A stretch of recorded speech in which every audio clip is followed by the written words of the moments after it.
Assalamualaikum warahmatullahi wabarakatuh.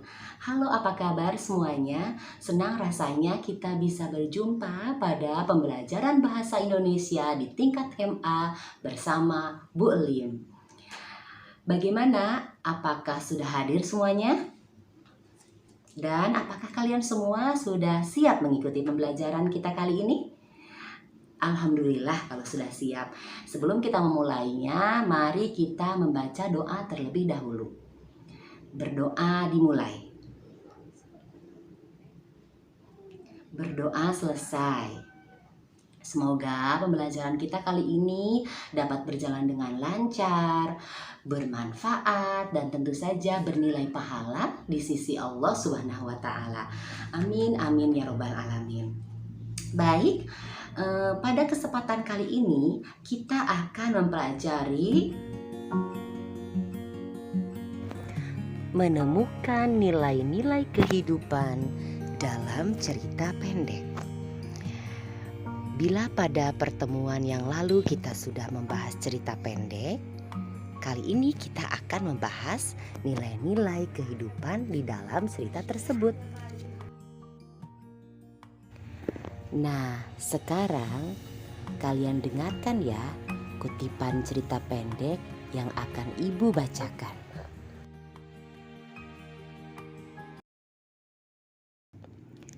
Gerobak, karya Seno Gumira Aji Dharma. Kira-kira 10 hari sebelum Lebaran tiba, gerobak-gerobak berwarna putih itu akan muncul di berbagai sudut kota kami, seperti selalu terjadi dalam bulan puasa tahun-tahun belakangan ini. Gerobak itu tidak ada bedanya dengan gerobak pemulung atau bahkan gerobak sampah lainnya, dengan roda karet dan pegangan kayu untuk dihela kedua lengan di depan. Hanya saja gerobak ini ternyata berisi manusia. Dari balik dinding gerobak berwarna putih itu akan tampak sejumlah kepala yang menumpang gerobak tersebut. Biasanya seorang ibu dengan 2 atau 3 anak yang masih kecil, dengan seorang bapak bertenaga kuat yang menjadi penghela gerobak tersebut.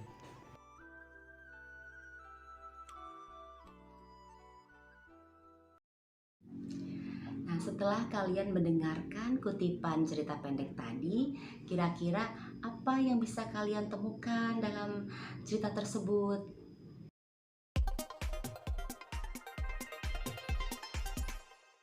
Ya, di dalam cerita tersebut terdapat nilai-nilai kehidupan.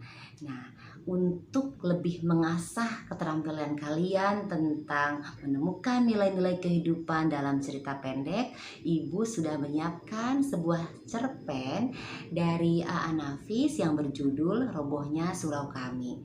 Terlebih dahulu kalian silakan membentuk kelompok terdiri dari 4 hingga 5 orang. Ya, silakan. Nah, sekarang waktunya kita membaca cerita pendek Robohnya Surau Kami.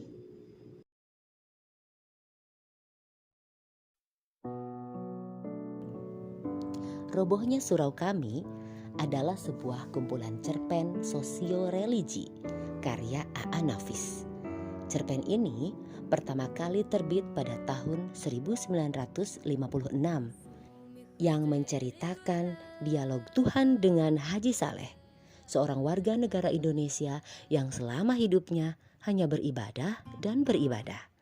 Cerpen ini dipandang sebagai salah satu karya monumental dalam dunia sastra Indonesia. Buku Robohnya Surau Kami ini berisi 10 cerpen. Di antaranya Robohnya Surau Kami, Anak Kebanggaan, Nasihat-nasihat, Topi Helm, dan lain sebagainya. Silakan kalian baca cerpen Robohnya Surau Kami karya A.A. Nafis ini dengan cermat dan teliti. Kemudian kalian mencatat hal-hal yang penting, hal-hal yang menarik, atau yang belum dipahami, dan didiskusikan dengan teman sekelompok. Lalu kalian menganalisis jenis-jenis nilai kehidupan. Kalian bisa menggunakan buku teks atau sumber lain seperti internet untuk menambahkan informasi tentang nilai-nilai kehidupan. Jika sudah, sekarang silahkan kalian temukan nilai-nilai kehidupan dalam cerita pendek Robohnya Surau Kami. Jangan lupa menuliskan bukti kutipan cerpen yang menunjukkan nilai-nilai kehidupan. Nah, kalian sudah berdiskusi tentang isi dari cerita tersebut. Kalian juga sudah mendiskusikan tentang nilai-nilai apa saja dalam cerita tersebut ya. Nah, kali ini silakan kalian menganalisis kira-kira adakah kemungkinan penerapan nilai-nilai kehidupan dalam cerita pendek dengan kehidupan sehari-hari di masyarakat. Nah, silahkan kalian analisis dengan teman kelompokmu. Sekarang kalian menuliskan laporan hasil diskusi. Kemudian, kalian tuliskan secara kreatif simpulan diskusi pada kertas warna. Hasilnya akan kita tempel di display kelas. Berikutnya, masing-masing perwakilan kelompok menyampaikan laporan hasil diskusi secara lisan di depan kelas. Demikianlah pembelajaran kita kali ini tentang menemukan nilai-nilai kehidupan dalam cerita pendek yang dibaca. Mudah-mudahan pembelajaran kita kali ini bermanfaat untuk kita dan dapat kita aplikasikan dalam kehidupan sehari-hari. Nilai-nilai yang baik bisa kita teladani, nilai-nilai yang negatif bisa kita hindari. Kita tutup pembelajaran kita kali ini dengan mengucapkan hamdalah. Alhamdulillahirabbil alamin. Demikianlah yang bisa Ibu sampaikan. Kurang dan lebihnya Ibu mohon maaf. Kita bertemu pada pembelajaran berikutnya. Belajar bahasa Indonesia bersama Bu Lim. Wassalamualaikum warahmatullahi wabarakatuh.